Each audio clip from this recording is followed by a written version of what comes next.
Okay. We know about Pokso. Pokso. Pokso Act. What is the full form of Pokso? Anybody? Focus. Pokso. You know that Pokso Act? POCSO. Pokso. మీ యొక్క ప్రతి ఒక్క text బుక్కి back సైడ్లో 1098 కదా, అది ఏదైతే ఉంటుందో అదే అనమాట, దానికి సంబంధించింది. ఈ యాక్ట్ గురించి మీకు తెలియాలా అసలు ఏంటి అన్నది. ఇవాళ మనం చూసినట్టయితే చాలా ప్రదేశాల్లో చిన్న చిన్న పిల్లల మీద అఘాయిత్యాలు చేస్తూ ఉన్నారు. 9 నెలల పాప మీద ఎక్కడ హన్మకొండలో జరిగింది, మన ఎక్కడో దూరం కూడా కాదు, హనుమకొండలో అఘాయిత్యం చేశారు. చిన్నపిల్ల 9 months అంటే ఎంత చిన్నపిల్ల, అవునా కదా. మనం ముద్దు పెట్టుకుంటాం అంటే మనం చదువుతున్నటువంటి చదువులకు విలువ లేకుండా పోయింది.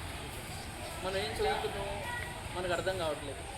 మనం మనుషుల్లాగా కాదు మృగాల్లాగా వ్యవహరిస్తూ ఉన్నాం, అవునా కదా. చాలామంది కలలు కన్నారు. అబ్దుల్ కలాం గారు ఏం చెప్పారు అంటే తరగతి యొక్క 4 గోడల మధ్యలో భారతదేశం యొక్క భవిష్యత్తు నిర్మితమవుతుంది అని.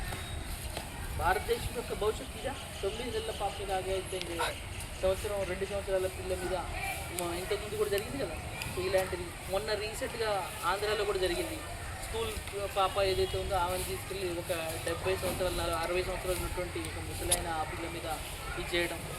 సో ఏవైతే ఉన్నాయో వాటి గురించి అవేర్నెస్ తీసుకురావడం కోసము కలెక్టర్ గారి నుంచి ఆదేశాలు అనమాట. అంటే మనకి ఇప్పటి నుంచే తెలియాలా, ఈ చట్టాల గురించి కూడా మీరు తెలుసుకోవాలి. చిల్డ్రన్స్ అనే అసలు ఎవరిని అంటారు? చిల్డ్రన్స్ అంటే ఎవరు? చిన్నపిల్లలు అంటే ఎవరు? Below 18 years. బిలో 18 years ఎవరైతే ఉన్నారో వాళ్ళని చిల్డ్రన్స్ కింద బాలలు అంటాం తెలుగులో. వీళ్ళ మీద చేసేటువంటి అఘాయిత్యాలు ఏవైతే ఉన్నాయో వాటిని దూరం చేయడం కోసం